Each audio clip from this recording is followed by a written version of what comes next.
now, live at 8. අයිබෝවන් වෙලාව රාත්‍රී 8යි සුපුරුදු පරිදි එක්වන්න අදත් ඇත්ත දැනගන්න ලංකාවේ අංක 1 සමබර තොරතුරු ප්‍රකාශය ලයිව් at 8 සමගින් සුපුරුදු පරිදි අද ප්‍රවෘත්ති මැදිරියේ සිට ඔබ හමු වන මම නදීක කරුණානායක මම තිලිනි පෙරේරා අදත් මුලින්ම සිරස්තල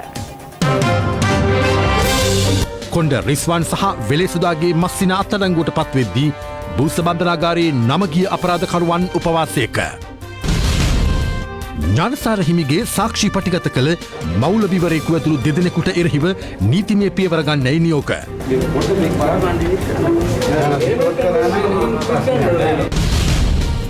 නිව් ඩයමන්ඩ් නෞකාව මෙරට මුහුදු සීමාවෙන් ඉවත් කරගන්නා ලෙස එහි හිමිකරුවන්ට දැනුම් දෙයි. ජනපති රාජ්‍ය ඇමතිවරුන් හමුවේ කිව් දේ. ප්‍රේමලාල් ජයසේකර මන්තුමාගේ කෙදී අපි කිසිම කෙනෙක් මමවත් අගමැතිතුමාවත් කිසිම අයුරකින් කිසිම කෙනෙකුට බලපෑමක් කරේ නෑ. වසර 60කට පසුව වෙනස් වූ මහජන දිනය. මහජන දිනය ලෙස නම් කරලා තිබුණේ බදාදා දිනය. ඒ වෙනුවට පසුදා දිනය නම් කිරීමට අමාත්‍ය මණ්ඩලයේ දීර්ඝ සාකච්ඡාවක් පස්සේ තීරණයකට එළඹුණා. දැනට බන්ධනාගාරගතව සිටින මද්‍රව්‍ය ජාවාරම්කරුවෙක් බව කියන වෙලෙසුදාගේ ඥාතියෙකු ඇතුළු තිදෙනෙක් හෙරොයින් සමග ගාල්ල ඉමදුව ප්‍රදේශයේදී අත්අඩංගුවට ගෙන තිබෙනවා. මේ අතර පාපාල කණ්ඩායම් නායකයෙකු බව පැවසෙන දෙමටකොඩ චමින්දගේ ගෝලයෙකු වන මොහමඩ් ෆාරුක් මොහමඩ් රිස්වාන් හෙවත් කොණ්ඩ රිස්වාන්ද අලුත් කඩේ උසාවි ප්‍රදේශයේදී අත්අඩංගුවට ගැනීමට පොලිසියට හැකි වුණා. සංවිධානාත්මක අපරාධ කණ්ඩායම් සහ මද්‍රව්‍ය ජාවාරම් මැඩලීම සඳහා බස්නාහිර පළාත් බුද්ධි කොට්ටාශය ආරම්භ කළ මෙහෙයුමකදී කිරිබත්ගොඩ පොලිසිය විසින් අලුත් කඩේ උසාවි ප්‍රදේශයේ හදිසි වැටලීමක් සිදු කළා. මෙම ප්‍රදේශයේ නිවසක සැඟව සිටියේදී දෙමටකොඩ චමින්ද නම් පාපාල කණ්ඩායම් නායකයාගේ ගෝලයෙකු බව පැවසෙන මොහමඩ් ෆාරුක් මොහමඩ් රිස්වාන් හෙවත් කොණ්ඩ රිස්වාන් අත්අඩංගුවට ගනු ලැබුවා.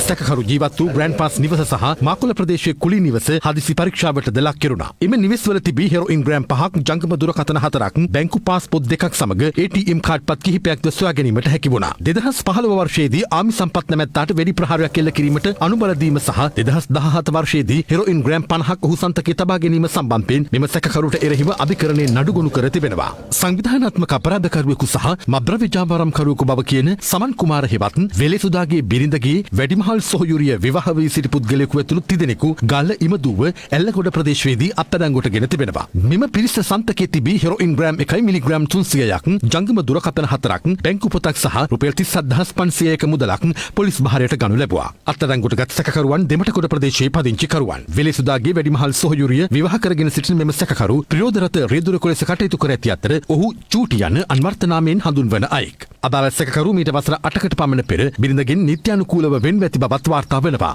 කෙසේ වෙතත් අත්අඩංගුවට ගෙන ඇති ඉමදුව ප්‍රදේශයේ පදිංචි ඔහු වෙලෙසුදා සමග සම්බන්ධතා පවත්වමින් මත්ජාවාරම සිදු කර ඇති බවට තොරතුරු වාර්තා වන බවයි ඉමදුව පොලිසිය සඳහන් කළේ. මේ අතර පාදුක්ක නගරයේදී හෙරොයින් ග්‍රෑම් 390ක් සමග ගොන් හමුදා ආධුනික භටයන් දෙදෙනෙකු සමග කාන්තාවක් අත්අඩංගුවට ගැනීමට පාදුක්ක පොලිසිය සමත් වුණා.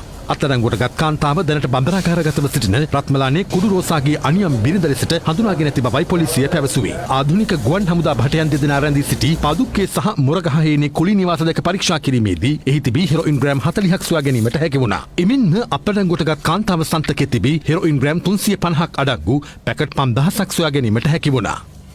වැඩ පහනමකට ලක් වූ තැපැල් දෙපාර්තමේන්තු සේවකයෙක් හෙරොයින් මද්‍රව්‍ය ජාවාරමේ නිරතව සිටියේදී බත්තරමුල්ල අකුරේගොඩ ප්‍රදේශයේදී තලංගම පොලිසිය විසින් අත්අඩංගුවට ගෙන තිබෙනවා. මෙම පුද්ගලයා බත්තරමුල්ල තැපැල් කාර්යාලයට අනුයුක්තව සේවය කර ඇති බවයි තලංගම පොලිසිය කියා සිටියේ. සැකකරු සන්තකයේ තිබී අයිස් මද්‍රව්‍ය ග්‍රෑම් 100ක්, හෙරොයින් ග්‍රෑම් 5ක් සහ මත්පැති වර්ග කිහිපයක් සමග හෙරොයින් ජාවාරමෙන් උපයාගත් බව කියන රුපියල් 43000ක මුදලක්ද පොලිස් භාරයට ගැනීමට හැකි වුණා. හෙරොයින් ජාවාරමේ යෙදුණු බව කියන චීවරධාරියෙකු වාරියපොළ පොලිසිය විසින් ඊයේ අත්අඩංගුවට ගනු ලැබුවා. සැකකරු වාරියපොළ දහනැග්ගම ප්‍රදේශයේ නිවසක රැඳී සිටියේදී හෙරොයින් ග්‍රෑම් 4කට වැඩි ප්‍රමාණයක්ද සමගයි අත්අඩංගුවට ගෙන තිබෙනවා. බණ්ඩාරගම අටලුගම මාරාව ප්‍රදේශයේ නිවසක් තුළ මද්‍රව්‍ය ජාවාරමක් සිදුවන බවට ලද තොරතුරකට අනුව බණ්ඩාරගම පොලිසියේ නිලධාරීන් කණ්ඩායමක් එම නිවස වටලා තිබුණා. එහිදී අදාළ නිවසේ සිටි කාන්තාවන් සිව් දෙනෙක් ඇතුළු පුද්ගලයන් 8 දෙනෙකු පොලිස් නිලධාරීන්ට පහර දී ඇති බවයි පොලිස් මාධ්‍ය ප්‍රකාශක කාර්යාලය සඳහන් කළේ. එහිදී පොලිස් නිලධාරීන් 2 දෙනෙකු ඇතුළු සිව් දෙනෙකුට තුවාල සිදුව තිබෙනවා. එහිදී උණුසුම් තත්ත්වයක් හටගත් අතර සිද්ධිය පාලනය කිරීම සඳහා පොලිස් විශේෂ කාර්යබලකායද කැඳවීමට පියවර ගත්තා. පහරදීමේ සිද්ධිය සම්බන්ධයෙන් අත්අඩංගුවටගත් සැකකරුවන් අද පානදුර මහිස්ත්‍රාත් අධිකරණයට ඉදිරිපත් කිරීමෙන් අනතුරුව දින 14කට රක්ෂිත බන්ධනාගාරගත කර තිබෙනවා. මේ අතර කුරුණෑගල ප්‍රදේශයේ පාසල් ළමුන් ඉලක්ක කරගෙන ගංජා මිශ්‍ර මත්ගුලි අලෙවි කළ පුද්ගලයෙකු සමග මත්ගුලි තෝගයක් අත්අඩංගුවට ගැනීමට කුරුණෑගල පොලිසියට හැකි වුණා. කෑගල්ල රුවන්වැල්ල ප්‍රදේශයේ සිදු කළ වැටලීම්වලදී නීති විරෝධී ගිනි අවි 4ක්, කඩු 6ක් සහ කිනිස්සක් සමග සැකකරුවන් 8 දෙනෙකු අත්අඩංගුවට ගෙන තිබෙනවා. හිනිදුම යක්කලමුල්ල ප්‍රදේශයේ බලපත්‍ර නොමැති ගිනි අවි 3ක් ළඟ තබාගෙන සිටි සැකකරුවන් 2 දෙනෙකු අත්අඩංගුවට ගෙන තිබෙනවා. තිරෝධ රථයකින් හෙරොයින් මද්‍රව්‍ය ප්‍රවාහනය කරමින් සිටි පුද්ගලයන් සිව් දෙනෙකු අත්අඩංගුවට ගැනීමට ගල්කිස්ස කොට්ටාස විශේෂ යතුරුපැදිය එකකේ සමත් වුණා. මේ අතර බුස් බන්ධනාගාරයේ විශේෂ අංශයේ රඳවා සිටින රැඳවියන් 40 දෙනෙකු අද පෙරවරුවේ සිට ආහාර වර්ජනයක් ආරම්භ කර තිබෙනවා. මෙම රැඳවියන් අතර කොස්ගොඩ තාරක පොඩිලැසි පංජිපාණි ඉම්රාන් ඇතුළු පිරිසක්ද වනවා. බන්ධනාගාර දෙපාර්තමේන්තු නිලධාරියෙකු කියා සිටියේ තමන්ගේ නීතිඥවරුන් හමු වීමට ලබා දෙන කාලය දීර්ඝ කිරීම ඇතුළු ඉල්ලීම් කිහිපයක් මුල් කරගෙන මේ ආහාර වර්ජනය ක්‍රියාත්මක වන බවයි.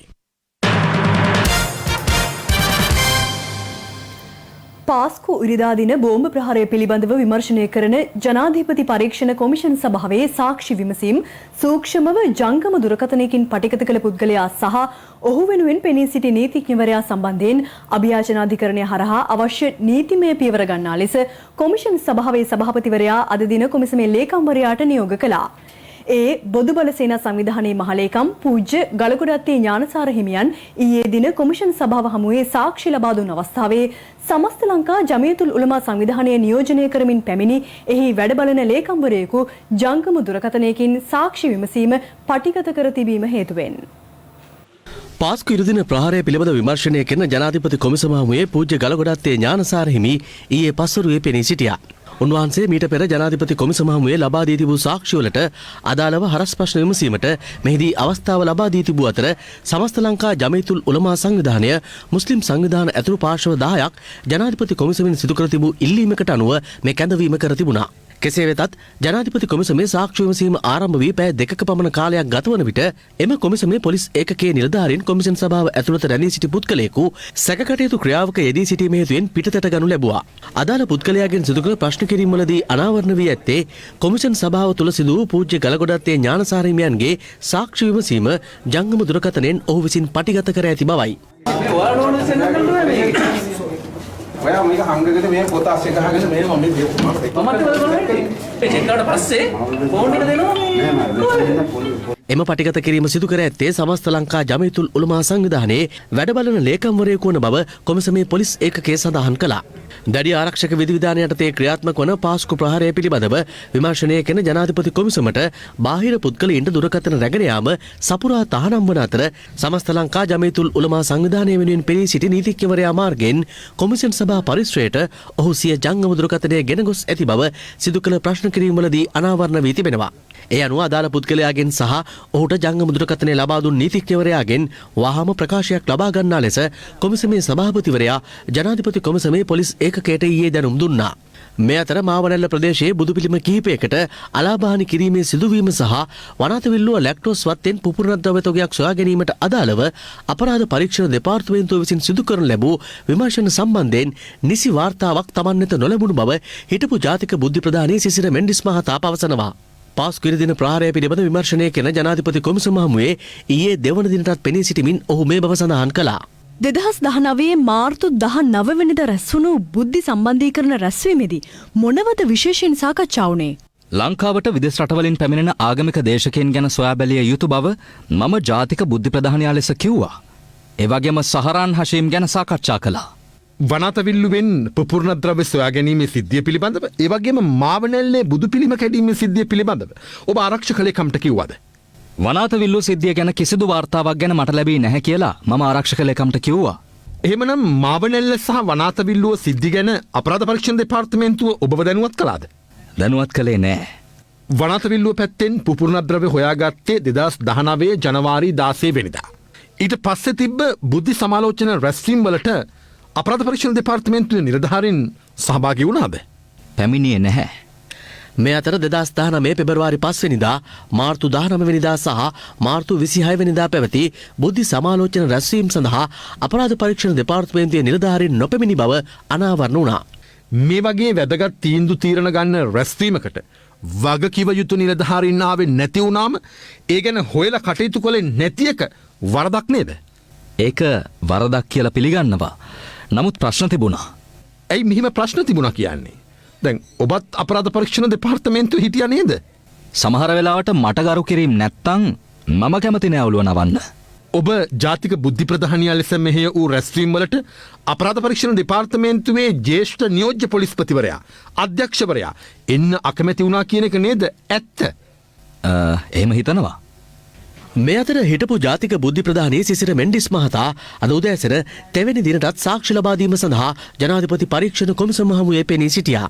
මේ අතර දෙවන දිනටත් පූජ්‍ය ගලකොඩත්තේ ඥානසාර හිමියන් පාස්කු කොමිසම හමුවේ අද පස්වරුවේ පෙනී සිටියා.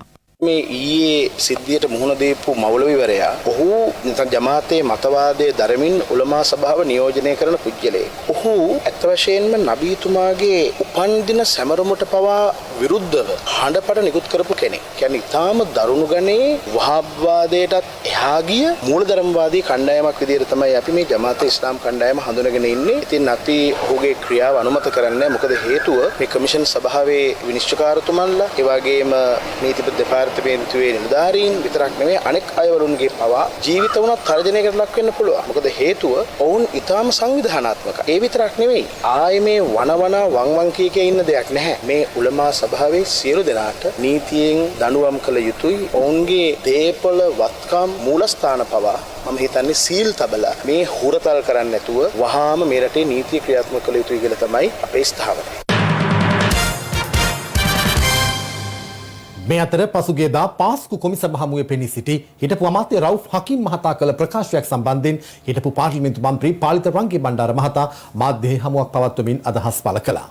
ඒ සමගින් පක්ෂ විපක්ෂ දේශපාලනඥයින් දැක්වූ අදහස් කිහිපයක් දැන් අරයාගෙන් අහලා එයා එපා කියද්දී මෙයාගෙන් අහලා එයා හා කියද්දී මොකද්ද සිද්ධ වුනේ? අන්තිමේට පාස්කු බෝම්බ ප්‍රහාරය සාකච්ඡා කරන්නවත් මිනිහෙක් හිටියේ නෑනේ. ඉතින් ඒක අන්තිම වෙලාවෙ වෙච්ච ව්‍යසනේනේ. බුද්ධ්‍යංශවල සමහර අතපසුවීම් වෙලා තියෙනවා කියන එක ඉතා පැහැදිලි. ආදිසි බලවේගයක් ගෙන්වන සොයා බැලීමේ ඒ වගකීම තියන්නේ රජයටත් ඒ වගේම බුද්ධ්‍යංශවලටත්. එමනම් රවුෆ් හකීම් මැතිතුමත් බොහොම පැහැදිලිව මේ මිලේච්ඡ ක්‍රියාවට වගකිය යුතු ආදිසි බලවේගය මොකක්ද කියන එක රට හෙළිදරව් කරන්නට ඕන. සහරාන්ගේ මල්ලි රිල්වාන් එදා බෝම්බයක් පුපුරවගෙන අතේ ඊට පස්සේ කොළඹට ඇවිල්ලා අවශ්‍ය කරන සෞඛ්‍ය පහසුකම් ලබාගත් විදිය ඒකට අනුබල දුන්න අය මේ අය පිළිබඳව කටයුතු කරන්න කියන ඉල්ලීම අපි ආණ්ඩුවෙන් කරනවා. දනුවන් දෙන්න යම් විමර්ශන කරන්න ඕනේ. විමර්ශන කරන්න නැතුව වැඩ කරන්න බෑනේ. මේ සම්බන්ධව දැනටමත් සාධාරණීකරණය කරන්න පුළුවන් ආකාරයේ සාධනීය ලක්ෂණ ගන්නවා මේ විමර්ශනයක තුල තිබෙනවා. පාස්කුව කරත් 19 ඇල්ලුවා. පොලිස් පොලිස්තුමා අයින් කරන්න බැරි එකක් 19 ඇල්ලුවා. ඒක වැරදි. ඒ වගේම මේ ගේන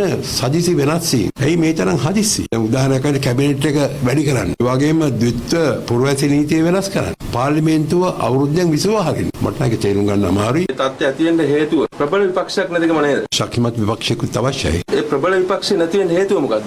අනික දේශපාලන පක්ෂ ගැන මම මෙතෙන්දි කතා කරන්න බලාපොරොත්තු වෙනවා. අද විපක්ෂය බෙදිලා තියෙනවා. ඉතින් මේ සියලු දෙනාම එක්කහුනොත් මම හිතන්නේ ශක්තිමත් විපක්ෂයක් ඇති ගන්න පුළුවන්. ඔබතුමාට තිබුණා නේද මේ ප්‍රබල විපක්ෂයක් හදාගෙන ආණ්ඩු බලයක් හදන්න? මම සමාව වෙන්න මං හිතුවා අපි මේ පොයින්ට් එකට නොගිහින් අද අපි කතා කරන්නේ 19 20 ගැන. අපි ඔක්කොම බලාපොරොත්තු වෙනවා. මොකද්ද එක්සත් ජාතික පක්ෂ කියන ඔබතුමා තුන්වෙනි සැරේටත් එනවා. ඔබතුමා නායකත්වයේ බාර ගන්න සූදානම් කියලා ඔබතුමා. ඒක වෙනම දෙයක්. ඒ කියන්නේ ඔබතුමා කැමති වුණොත් දෙන්න. අපි බලමු මේක ඉස්සරහට. දුන්නොත් යන්න. අපි බලමු. ප්‍රේමලාල් ජයසේකර මන්ත්‍රීවරයාගේ සිද්ධියේදී කිසිම අයුරකින් කිසිම කෙනෙකුට තමන් හෝ අග්‍රාමාත්‍යවරයා බලපෑමක් සිදු නොකළ බව ජනාධිපති ගෝඨාභය රාජපක්ෂ මහතා පවසනවා.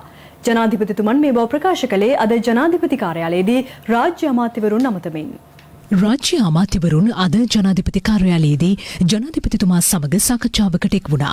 මේ සාකච්ඡාවෙන් අනතුරුව ජනාධිපතිතුමා ප්‍රේමලාල් ජයසේකර මන්ත්‍රීවරයා සම්බන්ධයෙන්ද අදහස් පළ කළා. විපක්ෂය ගෙනිච්චනේ මේ ප්‍රේමලාල් ජයසේකර මන්ත්‍රීතුමාගේ එක දැන් ඒකෙදී අපි කිසිම කෙනෙක් මමවත් අගමැතිතුමාවත් කිසිම අයුරකින් කිසිම කෙනෙකුට බලපෑමක් කරේ නැහැ. අපිට බලපෑම් කරනවා නම් එහෙනම් කරන්න තිබුණේ හයිකෝට් එකේ. එතෙන්දිම විපක්ෂය හරියට පෙන්වන්න යනවා මේ අපි බලපෑම් කළා මේ තීන්දුව දුන්නා කියලා. ඒ ජජ් පත් කරේ එයා තමයි සීනියර් හැටියට හිටියේ. හැබැයි පත් කිරීමේ නිර්දේශය එන්නේ කොන්ස්ටිටියුෂනල් කවුන්සිල් එකේ. කවුද කොන්ස්ටිටියුෂනල් කවුන්සිල් එකේ හිටියේ? සභාපති කරු ජයසූරිය. සමාජික සජිත් ප්‍රේමදාස තලතා අතුකෝරාල මේ කට්ටියගේ සභාවකින් තමයි අනුමත කරලා මෙහාට එව්වේ. එහෙම පත් කරපු එක්කෙනෙක්ගේ දෙන තීන්දුව හරි අනිත් දෙන තීන්දුව වැරදි බව මේක වැරදි විදියකට ජනතාවට පෙන්නුම් කරන්න යනවා. මේක තමයි ඇත්ත තත්ත්වය. නමුත් මේකේ නීතියේදී හයිකෝට් ජජ්ට අපි බලපෑම් කරෙත් නෑ. අපීල් කෝට් ජජ්ට අපීල් කෝට් ජජුත් පහුගිය කොන්ස්ටිටියුෂනල් කවුන්සිල් එකෙන් අනුමත කරලා ආපු එකක්. අනිත් එකේ සීනියොරිටි එක අනුව පත්විච්ච එක්කෙනෙක්. කිසිම බලපෑමක් කාගෙන්වත් සිද්ධ වුණේ නැහැ. නමුත් පෙන්වන්න යන්නේ මේක අපේ බලපෑමක් ඇතුව වුණා කියන එක. නමුත් ඇත්ත තත්ත්වය ඕකයි. මේ අතර 20 වෙනි සංශෝධනය ගැනත් ජනාධිපතිතුමා සඳහන් කළා. අපි මේ 20 වෙනි සංශෝධනය ගෙනීමේදී අපිට අවශ්‍ය වුණේ මූලික වශයෙන් මේ 19 ඉවත් කරලා රෙෆරන්ඩම් එකට යන්න ඕනේ නැති ඒවා ටික විතරක් තියෙද්දී අනිත් එක යන්නේ. ඉතින් මෙතන මම හිතන්නේ වැරදි මතයක් ගිහිල්ලා තියෙනවා. මොකද අපි මේකේ සම්පූර්ණ ඒවා කරන්න ගියොත් විශාල කාලයක් යනවා. ඒතර මොකද එක්කෙනෙක් කියනවා මේක අහක් කරන්න කියලා, තව එක්කෙනෙක් කියනවා මේක අහක් කරන්න කියලා. ඉතින් මේක හදන්නේ නැතුව අපි කෙටි කාලයක් තුලදී මේක කරන්න ඕන නිසා තමයි අපි අර ජනාධිපතිවරයාගේ කාලය වෙනස් වීම පමණක් තමයි මූලික වශයෙන් මට ඕනලා තිබුණේ. ඒක අවුරුදු 5ම තියෙද්දී අනිත් ඒවා කරන්න. ඉතින් ඒකින්ද තමයි ඒක ගත්තේ. මොකද මම දන්නවා මේක සමහර ඒවා අපිට තියන්න ඕනේව තියෙනවා. MT නිව් ඩයමන්ඩ් නෞකාව මෙරට මුහුදු සීමාවෙන් කඩිනමින් ඉවත් කර ගන්නා ලෙස නෞකාව හිමි සමාගමට සමුද්‍රීය පරිසර ආරක්ෂණ අධිකාරිය අද ලිඛිතව දැනුම් දී තිබෙනවා. මේ අතර නෞකාවේ තත්ත්වය සොයා බැලීම සඳහා ශ්‍රී ලංකා නෞකා හමුදාවේ සිව් දෙනෙකුද ගැලවුම්කාර සමාගමේ විශේෂඥයින් සමග අද නෞකාවට ඇතුළු වුණා. ගිනිගැනීමට ලක් වූ MT නිව් ඩයමන්ඩ් නෞකාවේ තත්ත්වය පිළිබඳව සොයා බැලීම සඳහා නෞකා හමුදා සමාජිකයින් සිව් දෙනෙකු ගැලවුම්කාර සමාගමේ විශේෂඥයින් 17 දෙනා සමග නෞකාවට ඇතුළු වූ බව නෞකා හමුදා මාධ්‍ය ප්‍රකාශක කපිතාන් ඉන්දිකද සිල්වා මහතා පැවසුවා. එහිදී නෞකාවේ තත්ත්වය පිළිබඳව වැඩිදුරටත් සොයා බැලනු ඇති. මේ අතර MT නිව් ඩයමන්ඩ් නෞකාව සංගමන් කන්ද තුඩුවේ සිට නාවක සැතපුම් 50ක් දක්වා ඇතම් මුහුදට ඇදගෙන යාමට පීවරගෙන තිබෙනවා. නෞකා හමුදා පැවසුවේ ටග් යාත්‍රා යොදා ගනිමින් නෞකාව ඇතම් මුහුදට ඇදගෙන ගිය බවයි. මේ අතර නිව් ඩයමන්ඩ් නෞකාවේ පසුගියදා ගින්න හටගත් අවස්ථාවට අදාළ දර්ශන පෙළක් මෙලෙස නිකුත් කර තිබෙනවා.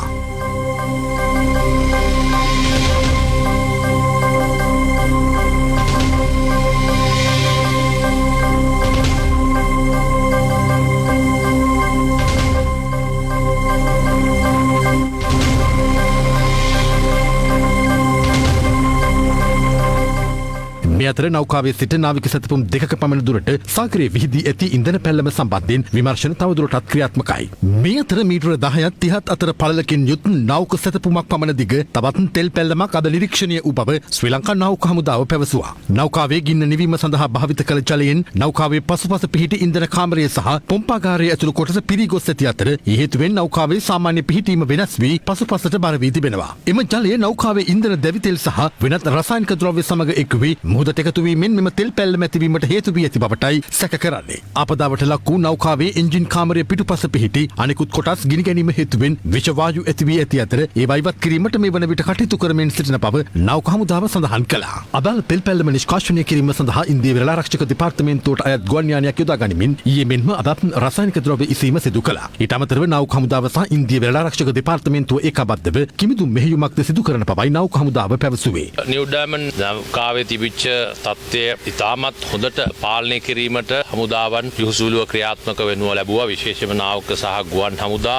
ඒත් එක්කම අසල්වැසි ඉන්දියාවේ නාවික සහ වෙරළා ආරක්ෂක නෞකාවන් ඔවුන් සම්බන්ධ කරගෙන ඒ නෞකාවේ නැව පාලනය කිරීමට කටයුතු කරලා තිබෙනවා. ඒකේ තිබ්බ හුලං වලට ටිකක් වැඩි වෙනවා අපව හිමිලා යනවා. ඒ තත්ත්වය පවතින දින කිහිපයක් තව තියෙයි. නමුත් නාවික හමුදාව මේ සමැදුව ගුවන් හමුදාවත් එක්ක අපේ බැලුවම ඉතාමත් හොඳට ඒ පාලනය කිරීමට කටයුතු කරලා තියෙන ඉදිරියට කරගෙන යනවා. සමුද්‍රීය පරිසර ආරක්ෂණ අධිකාරිය නාරා ආයතනය රුහුණු විශ්වවිද්‍යාලයේ විශේෂඥයින් පිරිසක් පසුගියදා නෞකාව ආසන්නයට ගොස් එහි ජල සම්පල රැගෙන ආවා. එම ජල සම්පල අද රජ්‍ය රස පරීක්ෂකවරයා වෙත බහර දීමට පියවර ගත්තේ ඊයේ නීතිපතිවරයා සමග පැවති සාකච්ඡාවේදී ලැබුණු උපදෙස් අනුවයි. ඊයේ සහ පෙරේදා දිනේ අපිට හැකි වුණා මේ දක්වා මේ නැවෙන් සාගර දූෂණයක් වෙලා තියෙනවා කියලා ඔප්පු කර ගන්න. ඒතර ඊයano සාගර දූෂණය වුණේ ඝන තෙල් ද්‍රව්‍යකින් මේ තෙල් ද්‍රව්‍ය නැවේ සිටින අපිට දෙකක් විතර ඈතට පැතිරලා තිබුණා. ඒකට මේක අපි සාම්පල් ලබා ගත්තා. ඒ සාම්පල මේ වෙද්දී ලබා දීලා තියෙනවා රාජ්‍ය රස පරීක්ෂකතුමාට. ඒ වගේම තවත් ආයතන කිහිපයකට ලබා දීලා තියෙන මේ සාම්පල සෞද වෙනකොට අපිට අවසාන වාර්තාව ලබා දෙන්න පුළුවන්. විශාල සාගර ජීවීන් දැක්ක නිසා අපි නිරීක්ෂණය කරන නිසා අපි හිතනවා මේ ප්‍රදේශයේ සාගර ජීවීන්ට හානියක් වීමේ සම්භාවිතාවක් තියෙනවා කියලා මේ තෙල් විසිරීම නිසා. මේ අතර MT නිව් ඩයිමන්ඩ් නෞකාව මෙරට සාගර කලාපයෙන් ඉවත් කර ගන්නා ලෙස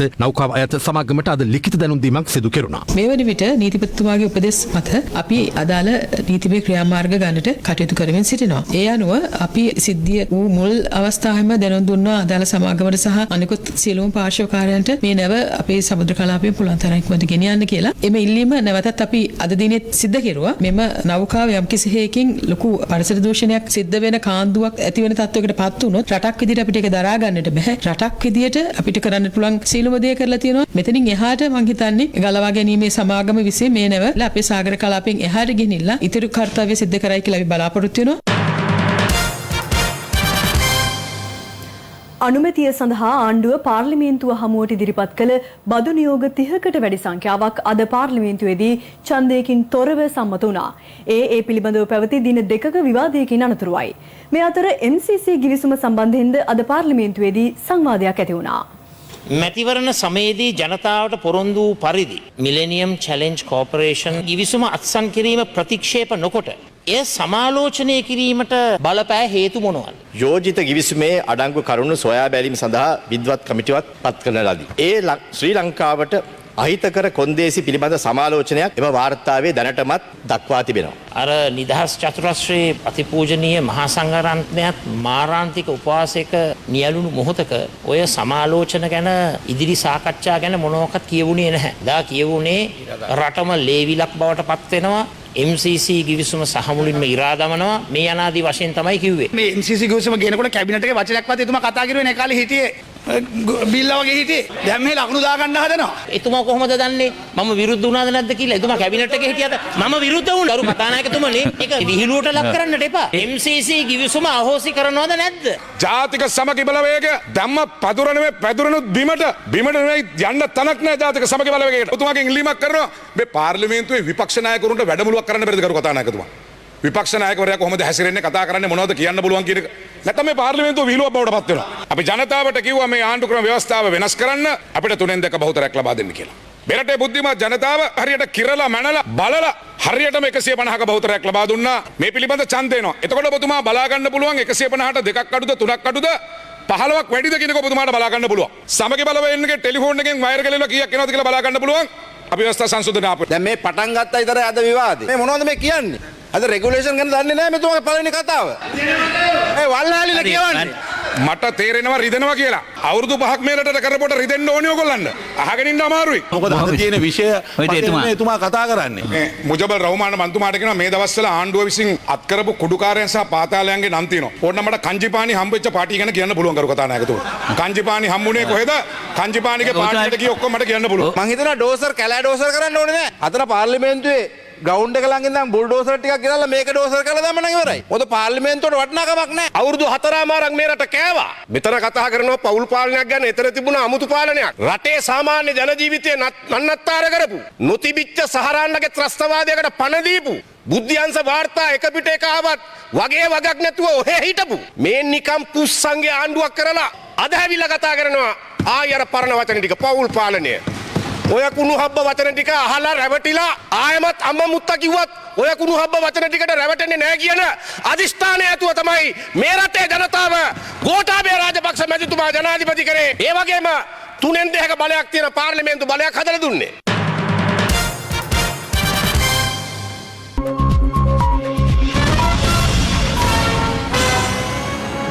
This is Live at 8. දේශීය පත් කිහිපයක් දැන්. 20 වෙනි ව්‍යවස්ථා සංශෝධනයේ වෙනස් කිරීම් සිදු කිරීමට අවශ්‍ය වූහොත් එසේ කළ හැකි බව සම කැබිනට් ප්‍රකාශක අමාත්‍ය උදය ගමන්පිල මහතා අද කැබිනට් මාධ්‍ය හමුවට එක්වමින් පැවසුවා. මේ අතර පාර්ලිමේන්තු මැති ඇමතිවරුන්ගේ මහජන දිනය ලෙස ලබන සතියේ සිට සඳුදා දිනය නම් කිරීමට කැබිනට් අනුමැතිය හිමිව තිබෙන බවත් අමාත්‍යවරයා මෙහිදී ප්‍රකාශ කළා. 1960 වසරේ සිටම මහජන දිනය ලෙස නම් කරලා තිබුණේ බදාදා දිනය. බදාදා දිනේ මැති ඇමතිවරුන්ගේ පාර්ලිමේන්තු පැමිණීමේ දැවැන්ත පහත වැටීමක් අගමැතිතුමා නිරීක්ෂණය කරලා තිබුණා. ඒට ප්‍රධාන හේතුව විදිහට දැක්කේ පාර්ලිමේන්තු දිනයක් වන බදාදා දිනය මහජන දිනයක් ලෙස නම් කර තිබීම. පාර්ලිමේන්තු දිනයක් නොවන සතියේ එකම රාජකාරී දිනය වන්නේ සඳුදා දිනයයි. ඒ නිසා මහජන දිනය ලෙස සඳුදා දිනය නම් කිරීමට අමාත්‍ය මණ්ඩලය තීරණයකට එළඹුණා. සමස්ත රටටම කියන්න නැත්නම් ලබන සඳුදා වෙනුවට ජනතාව ලබන බදාදාවොත් ඇමතිවරු නිලධාරීන් කාර්යාලයේ නොසිටීමෙන් ජනතාවත් අසීරුතාවයට පත් වෙනවා, අපිත් අසීරුතාවයට පත් වෙනවා. බදාදා උදෑසන ඇමති මණ්ඩල රැස්වීම පවත්වන්නට, ඒ වගේම මහජන දිනයේ දවසේ වෙනත් රැස්වීම් සම්මුඛ පරීක්ෂණ කිසිවක් පැවැත්වීම නිලධාරීන්ට තහනම් වෙනවා. සියලුම නිලධාරීන් තමන්ගේ කාර්යාලයේ රැඳී සිටිය යුතු බවට ජනාධිපතිතුමාගේ ලේකම්වරයා විසින් චක්‍රලේඛයක් ඉදිරියේදී නිකුත් කිරීමට නියමිතයි. මේ මාධ්‍යමුවේදී 20 වෙනි ව්‍යවස්ථා සංශෝධනය පිළිබඳවත් මෙලෙස අදහස් පළ වුණා. යම්කිසි අඩුපාඩු තියෙනවයි කියලා තුමාලා වෙනුවෙන් පෙනී හිටපු කණ්ඩායම් පවා පෙන්වා දෙනවා. ලේඛනවල අඩුපාඩු සහිතයි. අඩුපාඩු රහිත ලේඛන නමුත් අපිට ගැසට් කරාට පස්සේ එක අඩුපාඩු එක දකින්න විදිහට දිනවතා වෙනස් කරන්න බෑ. වෙනස් කරන්න තියෙන තැන තමයි කමිටු අවස්ථාව. ප්‍රේමදාස මහත්තයා කියනවා මේක පරද්දනයි කියලා. 3න් 2ක් ගන්න ඉඩ දෙන්නේ නැහැ කියලා. හැබැයි විපක්ෂයේ භූමිකාව විපක්ෂ නායකවරයා එසේ කීම සම්බන්ධව කිසිම ප්‍රශ්නයක් නැහැ. ඒක ප්‍රජාතන්ත්‍රවාදයේ සහතික කිරීමේ ලක්ෂණයක් පමණයි. 150ගේ කැමැත්ත ලැබෙන ආකාරයට ඒ ලේඛනයට වෙනස් කිරීම කරන්න උනොත් කරන්න වෙනවා. ඒක අලුත් දෙයක් නෙවෙයි. 19 දී රාත්‍රී 1 වෙනකම් මට මතකදී. රාත්‍රී 1 වෙනකම් සාකච්ඡාව ගියා. 17 වෙනි සංශෝධනයේත් එහෙමයි. තිරසේන ජනාධිපතිතුමා 19 ඒ පාර්ලිමේන්තුවට ඇවිල්ලා පෞද්ගලික මන්ත්‍රීන්වරු හම්බෙලා කිව්වා මේකට ඡන්ද දෙන්න මේකට සපෝට් කරන්න. ගෝඨාභය ජනාධිපතිතුමාටත් ওই දේම කරන්න සිද්ධ වෙයිද? නෑ ප්‍රශ්නේ තියෙන්නේ මෙහෙමයි. අපි දානවා නම් පනතක් රජේ. ඒ පනත රජය බැරිවෙන් අපි පිළිසිටනවා. වෙන සංශෝධනය ජනාධිපතිතුමාගේ ඇමතිතුමාගේ වැඩක් විතරයි. මේ ගැන මේ ගැසට් කරනකම් මුකුත් දන්නේ නැහැ මහින්ද රාජපක්ෂ අගමැතිතුමා මේ කියලා එහෙම කතාවක් කියනවා. නේ කතානේ. මොනෑම් හේතුවකට හෝ විපක්ෂයේ කණ්ඩායම් වලින් හෝ විපක්ෂයේ മന്ത്രിවරුන් මේකට කැමැත්ත දක්වන සහයෝගය දෙන පිරිස සම්බන්ධ කරගැනීමේ සූදානමක් තියෙනවා. පිල්මාරු කිරීම අවශ්‍යතාවයක් නැහැ. 20 හොඳයි කියලා හිතන ඕනම විපක්ෂ මන්ත්‍රී කෙනෙකුට විපක්ෂයේ සිට ඒට සහාය ලබා දීමට කිසිම බාධාවක් නැහැ. COVID-19 වසංගතය පාලනය කිරීමට ශ්‍රී ලංකාව කටයුතු කළ ආකාරය පිළිබඳව නෙදර්ලන්ත රජය සිය ප්‍රශංසාව පළ කර තිබෙනවා. ඒ ශ්‍රී ලංකාවේ නෙදර්ලන්ත තානාපතිනිය අග්‍රාමාත්‍ය මහින්ද රාජපක්ෂ මහතා හමු අවස්ථාවේදී. ශ්‍රී ලංකාවේ නෙදර්ලන්ත තානාපතිනි ටන්ජා ගොන්රිච් මහත්මිය අද අරලිගහ මන්දිරයේදී අග්‍රාමාත්‍ය මහින්ද රාජපක්ෂ මහතා හමු වුණා. මෙහිදී මහමැතිවරණින් රද ජයග්‍රහණය පිළිබඳවත් COVID-19 වසංගතය පාලනය කිරීමට ශ්‍රී ලංකාව කටයුතු කළ ආකාරය පිළිබඳවත් ඇය අග්‍රාමාත්‍යවරයාට සුබ පැතුම් එක් කළා. මෙහිදී අනතුරට පත් MT නිව් ඩයිමන්ඩ් තෙල් ප්‍රවාහන නෞකාවේ සිටි නෙදර්ලන්ත විශේෂඥයින් පිළිබඳව තානාපතිවරයාගෙන් විමසූ අග්‍රාමාත්‍යවරයා දෙරටේ සමුද්‍රීය විශේෂඥයින් අතර පුහුණු වැඩසටහනක් ක්‍රියාත්මක කිරීමේ වැදගත්කමද පෙන්වා දුන්නා. ඒ අනුව ඓතිහාසික අත්දැකීම් බහුල නෙදර්ලන්ත සමුද්‍රීය විශේෂඥයින්ගේ දැනුම ශ්‍රී ලංකාවේ සමුද්‍රීය විශේෂඥයින්ට ලබා දීමට නෙදර්ලන්ත දූත පිරිස එකඟතාවය පළ කළා. සේවා අංශය සහ ඒකාබද්ධ බහුභෝග කෘෂිකර්මාන්තය අතර ඉදිරියේදී සහයෝගිතාව වර්ධනය කර ගැනීම පිළිබඳවද මෙහිදී සාකච්ඡා වී තිබෙනවා. ජාතික ආරක්ෂාවට මුල් තැන නොදෙන රටවලට යහපත් ඉදිරි ගමනක් නොමැති බව ආරක්ෂක ලේකම් විශ්‍රාමික මේජර් ජෙනරාල් කමල් ගුණරත්න මහතා පවසනවා. දිවයින පුරා ප්‍රාදේශීය ලේකම්වරුන් හමු වෙමින් මේ මහතා මේ බව සඳහන් කළා. නාරායන්පිට දිස්ත්‍රික් ලේකම් කාර්යාලයේදී පැවති මේ හමුවට උතුරුමැද පළාත හැර සෙසු පළාත්වල ප්‍රාදේශීය ලේකම්වරුන් පැමිණ සිටියා. මම දන්නවා සමහර අය 30-40 වතාවක් පමණ ප්‍රාදේශීය ලේකම් කාර්යාලයට එනවා එයාගේ ප්‍රශ්න විසඳගන්න. මේක මම හිතන්නේ අඩු කරන්න වෙනවා. පුළුවන් තරම් තමුන්ලාට ඒකට ප්‍රශ්නයකුත් තියෙනවා, වගකීම් රාශියක් තියෙනවා. මේක ඔබට දරාගත හැකිද කියන එක ප්‍රශ්නයක් ඉතුරු තියෙනවා. මේවා පිළිබඳව විශේෂ අවධානයක් යොමු කරලා ඒක ඉෂ්ට කරගොත් ඉදම් ප්‍රශ්න සමහර අයට ඔප්පු නැත්තම් බලපත්‍රය ලැබිලා අවුරුදු 30-40ක් ඉන්නවා. නැත්තම් ඔප්පුවක් ගන්න තව අවුරුදු 30-40. මේ මිනිස්සයා වයසට ගිහිල්ලා ඔප්පුවක් ලබා ගන්න බෑ. Taman ඉන්නේ මේවා ගැන අවධානය යොමු කර යුතුයි. අපි හැමෝම මතක තියාගන්න ඕන දේ තමයි හරියටි ජාතික ආරක්ෂාවක් සපයන්න බැරි රජයක් ඉන්න රටකට ඉදිරි ගමනක් නැහැ. ඒ රටේ ජනතාවට ඉදිරි ගමනක් නැහැ. ඒ රටේ ආර්ථිකයට ඉදිරි ගමනක් නැහැ. අතිගරු ජනාධිපතිතුමා ප්‍රධාන වශයෙන්ම බලලා තියෙන එක දෙයක් තමයි රැකියා විරහිත උපාධිධාරීන් සඳහා රැකියා 50000ක් පිරිනැමීම එක දැනටමත් කරලා තියෙන්නේ. ඊළඟට දුප්පතුන් අතර ඉන්න අන්තම දුප්පත් තරුණ තරුණියන් සඳහා රැකියා ලක්ෂයක්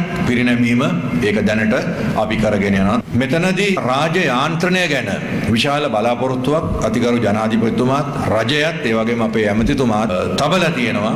ඒ කියන්නේ දිශාපති මහත්වරුන්ගෙන් මහත්මීන්ගෙන් ඒ වගේම තමුන්නාන්සේලා සියලු දෙනාගෙන් වගේම තමුන්නාන්සේලා යටතේ වැඩ කරන ඒ ග්‍රාම නිලධාරීන් 14000 ගානනොත් ඉතා විශාල වැඩ කොටසක් කාර්යභාරයක් අපි බලාපොරොත්තු වෙනවා. තවත් පුවත් කිහිපයක් කෙටියෙන් දකිමු දැන්. රට වටින් අටට දේශපාලන පලිගැනීම් පිළිබඳ සොයා බැලීමට පත් කළ ජනාධිපති කොමිසමට අද පසුරු එකට හිටපු අමාත්‍යවරුන් වන මංගල සමරවීර, මලික් සමරවික්‍රම සහ රාජිත සේනාරත්න යන මහත්වරුන් කැඳවා තිබුණා. අපි ඉල්ලා පැහැදිලිවම කිව්වේ දේශපාලන පලිගැනීම් වෙනුවෙන් අපි කවදාවත් සම්බන්ධ වෙලා නැහැ. ස්වර්ණවාහිනිය සහ ඩෙටෝල් ආයතනය අත්වල බැඳගනිමින් සිදු කරන ස්වර්ණ සත්කාර තවත් පියවරක් අද රැගෙන ගියේ බටේපොළ මහාවිද්‍යාලයටයි. දි අයිලන්ඩ් පුවත්පතේ සේවය කළ ජැකී ජක්බර් නම් පුවත්පත් කතුවරයා තලවතුගොඩ පීරිස් මාවත ප්‍රදේශයේ පිහිටි ඔහුගේ නිවස තුළ අභිරහස් ලෙස බියගොස් සිටියදී අද තලංගම පොලිසිය සොයාගත්තා. ජාතික සංනිවේදන සහකරුවන් වන SLT සහ මොබිටෙල් පුරෝගාමීත්වයෙන් පුළුල් කරන ලද ලංකාගම ග්‍රාමයේ ජංගම දුරකථන ආවරණය පරීක්ෂා කිරීම සඳහා වීඩියෝ තාක්ෂණය ඔස්සේ කොළඹ සිට ලංකාගම වෙත මෙලෙස සංවාදයක් සිදු කළා. බුදුරුව සහිත සාරියකින් සැරසී සිටි කාන්තාවක් නාරායණපිට පොලිසිය විසින් අත්අඩංගුවට ගෙන තිබෙනවා. සෞදි අරාබියේ සිට ශ්‍රී ලංකාව බලා පිටත් වීමට නියමිතව තිබූ ගුවන් යානයක 80ක් සම්බන්ධව පැනනැගුණු ගැටලුවක් මත මගියෙකු නොසන්සුන්කාරී ලෙස හැසිරී තිබෙනවා. පසුව එම ගුවන් මගියා සෞදි අරාබියේ නවතා ගුවන් යානය දිවයිනට පැමිණ ඇති බවයි පැවසෙන්නේ. ලයිව් එකේ අදට අවසන්. යලි හැමෝම රාත්‍රී 10ට. සුබ රාත්‍රියක්.